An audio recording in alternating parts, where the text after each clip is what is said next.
This is a story from Tales by Moonlight, titled Arit Disobedience. It's an Efik Folklore story. Once upon a time, a woman had a beautiful daughter called Arit.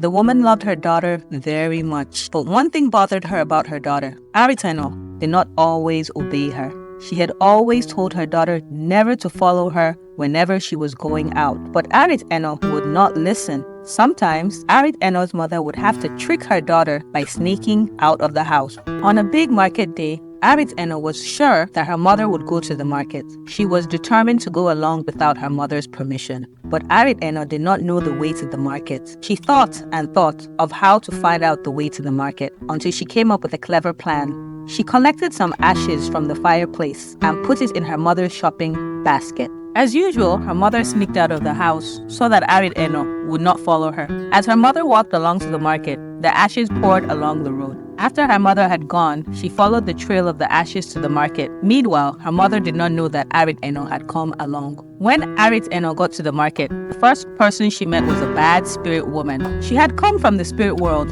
and was carrying her baby on her back. The bad spirit woman saw that Arit was alone, and so she quickly snatched Arit away to the spirit world. She was very happy because she had finally found someone to take care of her baby. She always went fishing and needed a nanny to look after her baby. The next day, the bad spirit woman left Arit to take care of the baby and went fishing. Arit was frightened. She did not know where she was and she missed her mother very much. She cried bitterly. A good spirit woman who lived nearby heard her crying and decided to help her. She advised Arit not to eat any food given to her by the bad spirit woman, or else she would not be able to find her way out of the spirit world. She promised to prepare plantains for Arit Arit was determined to escape back to the human world, so she obeyed the good spirit woman and did as the good spirit woman instructed her to do. After a while, the bad spirit woman suspected that Arit was planning to run away. She then glued her baby to Arit back night and day to prevent her from escaping. She also caught a trout with which she planned to cook a meal for Arit and choke her to death with the bones. She brought the trout home and hid it in the house. The next day, after she had gone fishing, the good spirit woman advised Arit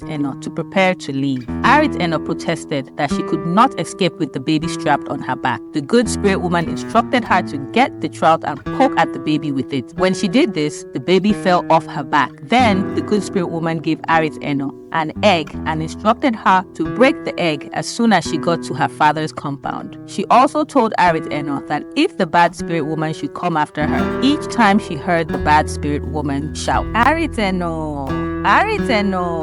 since you have eaten my food, be soft as the food. Arit should reply, you become as soft as your food. This reply would weaken the bad spirit woman. Farewell, the good spirit woman said to Arit. I owe you a lot, Arit said. And with that, she started her journey back to earth. She ran as fast as her little legs could carry her. The bad spirit woman immediately knew that she had escaped and pursued her. Each time Arit heard, Arit